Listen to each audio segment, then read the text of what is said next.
hadhallee taanaan borullee taanaan gaafa shamarran takkarra waagayan jedhan gadi bayin dubbadhu waggaa sadi guutuu isinirraa haasayaa ture isiniif haasayaa ture kana arrabsullee kana diqqeessullee isin mataa keessanii jechuudha ufeeggadhaa ufin diqqeessina qarshii kan kee kiisa kan keetii baaftee ufin xureessin homa kiisa kan keetii baafteen ufin xureessin lubbuun teessanis bayaa jirti akka salphatti waan qallaalii irratti ufeeggadhaa isinitti ulfaatu galaa gara biyyaa daaraa keessa ciisaa ilmoo dhalaa kabajaa qabdi abbaa isaati haadha isaati ardaa isaa keessa jirta hammeenyi sirra ga'u tokko hin jiru argite hammeenyi sirra ga'u tokko hin jiru sitti ulfaatu gali gara nasiin jedhe gaafa sitti ulfaatee oovarii sidhaye sirriidha oovarii nama dhaya jedhanii oovarii nama dhaya anamma gaafa oovarii nadhaye nyaata nyaadhu guyyaa sadiif wallaahi kushina seenee nyaatan hojjedhu gaafa laali waa'ee heerumaa kan akkana naafoo kaasee bakka hin jedhee akkana ammatanii waliin deemanii akkana waliin ta'anii bishaan waliin daakanii waliin tiktokii kanarra dhufanii sirbanii viidiyoo kana walirra irkatanii anoo humnaan qabu waa tokko siin godhu laphee isaarra ciifte jechuudha gaafa kana maal godha kushina nama seenee nyaatan hojjedhu hillim jedhee hirribattiitti jalaal ifaa mana kana hunda keessa hillim godhee gachufee mataa gadi laal akkana mataa gadi maradhee qabafa jechuudha bas santu qoricha ka argite santu qoricha luutu quruutu hin jirre mara hundaa fuudhee maqaa ofitti horuu irra maqaan taane ofii moggaasuu irra santu qorichaa jechuudha gizee akkana gadi godhadhee rafe irra naa qorichaa jechuudha irra naa furmaata qabaa jechuudha gaafa deemee silkii isaa bilbilee waliin jedhee ka'e na jechisiisee ka'e na godhee irra santu irra naa furmaata qooqa oolee qooqa bulaa jechuudha sirriidha oobarii nama dhaya wantichi hammeenya nama dhaya wantichi namatti haadhaaya jireenyi kophaadha hammeenya nama dhaya namatti haadhaaya nama dhadhagayama argitanii isiniin himee jiraan intala takkatu Dubaayin keessatti du'e intala takkatu gara Suudii kana lubbuun isii darbite intala takkatu akkas taate osuma argituu bar yaada dhaloota bubbeedha yaada dhaloota bubbee kan amma lubbuudhaan jirtan osuma argitumo hammeenya kalee sobboleetti tantee irratti ta'ame osoo argitumo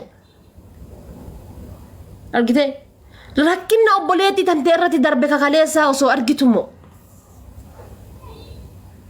wannummaan akkasi isin rarraasu wannummaan akkasi isin kakaasu ani hin argine eessa ciiftaniiti keessattuu shamarran biyya arabaa eessa ciiftaniiti meenatti himame tirraafii arabaa nyaattanii bakka hin ciifne ciiftanii zibaalaa keessa bultanii dullachi arabaa kunniin ka qaamni isaa lallaafee qaamni isaa gizee akkana qabattu akka carqii kanatti akkana lallaafe kun dhufee duubaan madaammaa fi mushkila jedhee qaama kan keessi qaqqabatee waa meeqa osoo atin fedhin sirratti dalagame atadha gadi baatee qarshii kan keetiin obboleessa kan kee irraa saba kan kee irraa gizee lubbuun waan hin taane sirratti murteessitu wallaahi wanni akkas qalbiina cabsu hin jiru wanni akkas hamilee kan koona buusu hin jiru wanni akkas natti dhagayamu tokko hin jiru nyaatamte gizee jedhan ammoo na dhagayamaana baasii kenniif wallaahi dhiirri an fedha kiyyaan baasee qarshii kenneef yoo diqqaate hamma miti ka silkii baasee biteetiif qabaan ufii kiyya silkii baasee hoo jedheeni baasee biteefi ka kenne qaba $300 $200 jechuudha bitee silkii bitadhu silkii itti fayyadame jedhee ka kenneef qaba lillaahi fuudhee hoo wayiin godhadhu ka kenneef qabaan suni maadhiree santurra jiraa jechuudha bar akka kan kootitti santurra jiraa jechuudha santurra naa gaariidha akkasi nyaatamu tura sii gaariidha birrii bira kaayatte akkas taate ijaazaa bira buute warri ammoo biyya biraa irraa yoo dhuftan nu dubbisa gara Dubaayii warri dhufuu barbaaddan gara maalirraa warri dhufuu barbaaddan warri jedhan asumaan dhaamsa isinii dabarsa warri Dubaayiin keessaa ta'u fiitiifuu jaartiin gurra jaarsaa nyaattee argite gurra jaarsaa kana irraa kuttee waxii goote rifeensa fi kana buddeena goote yalaaftee nyaachisaarti Dubaay hin deemina. Beeruuti jirtaa? Ziippi tantee gadi qollofadhuuti. Daabboo tantee gadi qollofadhuuti. Dalagadhu gara biyyaa gadi dafiiti. Anas siin jedhe. Jireenyi Dubaay jireenya Beeruuti hin geettu. Dubaay dhattee waggaa lama waraqata malee.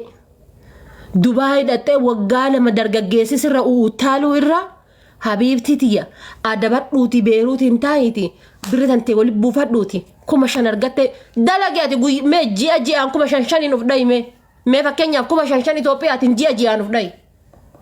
Mee na hime ji'aan kuma shan uf laakkay ji'aan kuma shan mee ka dhufa Dubaay keessa teessee yoo hojjette jechuudha kuma shan. Hangam dhufa gaafa Beeruutiin keessa teessee kuma shan gaafa hojjette hangam sii dhufa. Beeruut irraa gaafa Dubaay dhufteetiin jette hoo waggaa takka yookaan ji'a 8 ji'a 9 lafa teettaa jechuudha. Fuudhanii mana hin beenne fuudhanii fidanii buusanii jechuudha. Eessa ka hin beenne fuudhanii achi si buusanii achitti namitti duubaan si qaran. Birri ittiin kennin mindaa ji'a takka irraa qabadhu. Anama ijoollee hedduu kan bo'anii himatan mindaa ji'a takka irraa qabadhu. Itti hin kennin akkas godhe of duuba irraa hambisi maaliyyoo godhe waa 99 duuba dhaabatanii isin qaranii jechuudha. Uddoo harree haaseenanii gabbayanii hojjetanii danfanii haa nyaatan yoo gara ittiin nyaatan dhabanii jedhan jechuudha. Si'iin sirraa nyaachuu irraa jechuudha. Kanaaf Beeruuti jirtaa achuma dhaabbadhu dalagadhu. Wanti koshaa marti warri biyyoota garaagaraa irraa gara Dubaay dhufuu barbaadan keessaan na dubbisa. Yetti faaxeen tun illee gadi baatee beeksisa. Ta'uufiifuu kushiinaa madaamii keessa jirti. Fidi jedhaniin kaa hiriyoota tantee fidi jedhanii ni bar. Hiriyoota tantee fidi jedhanii erganii hin beekaa miti re'an bar ni beekaa jireenya biyya rabaa. Hiriyoota tantee fidi jedhanii. Gadi baatee tiktookii qabdii miree fooloo 10,000 qabdii 8,000 qabdi.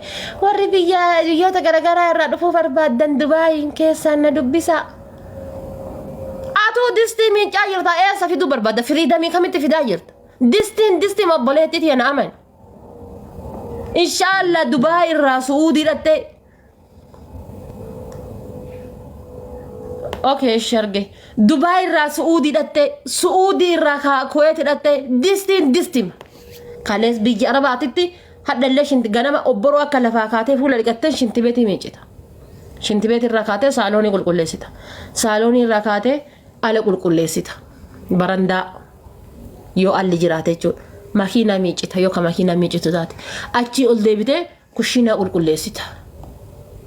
Buna malakkaa takka osoo yookaan garaa kan keetitti hin dhugin kushiinaa erga geessitee kaatee booda misaa isaaniitiif qophoofta. Kalmaami wanni hojjettu.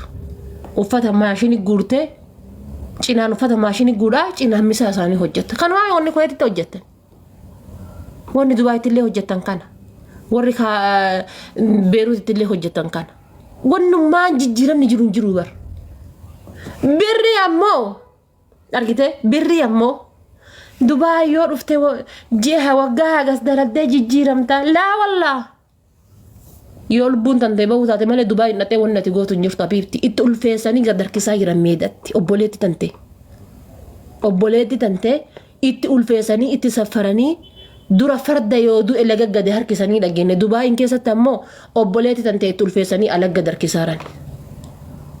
Siif galee obboleetti tantee irraa nyaatanii irraa fayyadamanii maraachaa jiran.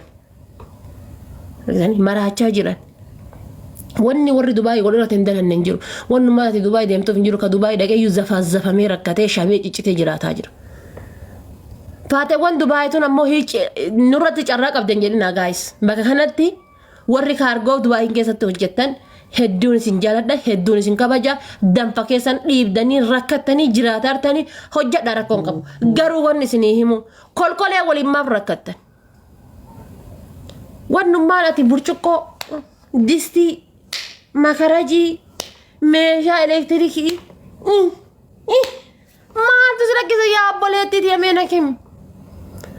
Distiin kamaal fakkaatu kun Itoophiyaa keessaa gadi buutee gatii biyyaatiin kan qaraxa hin qabne. Kana jalaa cabaa hin qabne, kana jalaa badaa hin qabne, kana jalaa rakkataa hin qabne. Gaafa asii biyyatti birri tantee walii qabattee gaafa asii biyya gadi buute ka barbaadde kash gooteetiin mana hunda bitachuu dandeessaa bara. Mana hunda warrummaan kaargoo gootan kun isin maa bakka kaargoo gootan I don't know understand this is my question.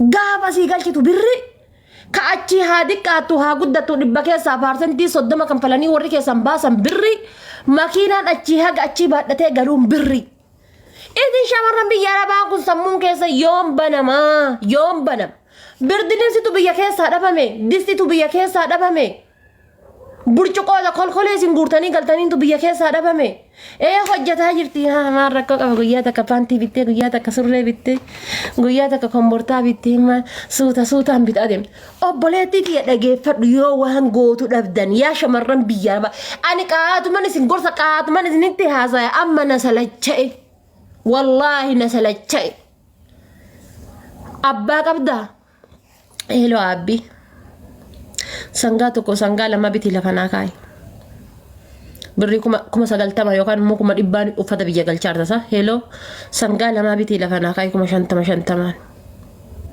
marga itti bitadhu sangaa fa waggaa deebisii gurguri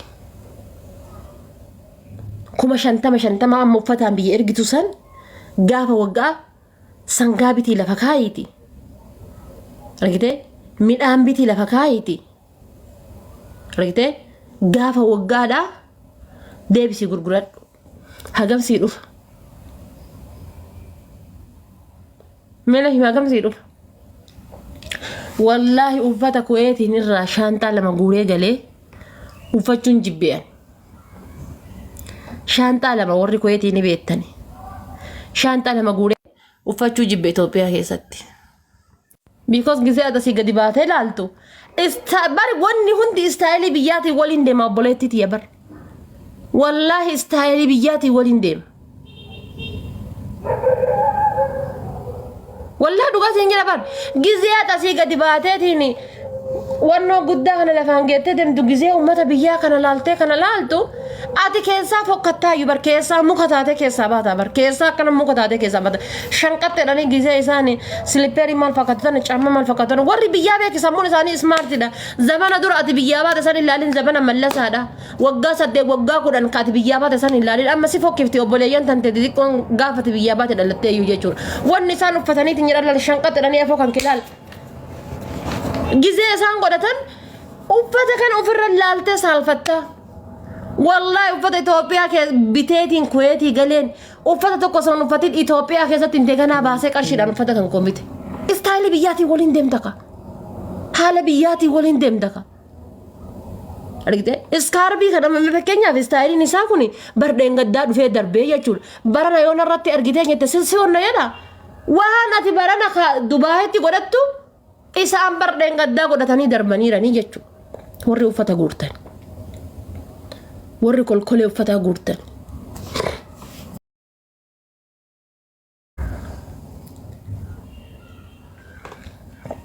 kanaafi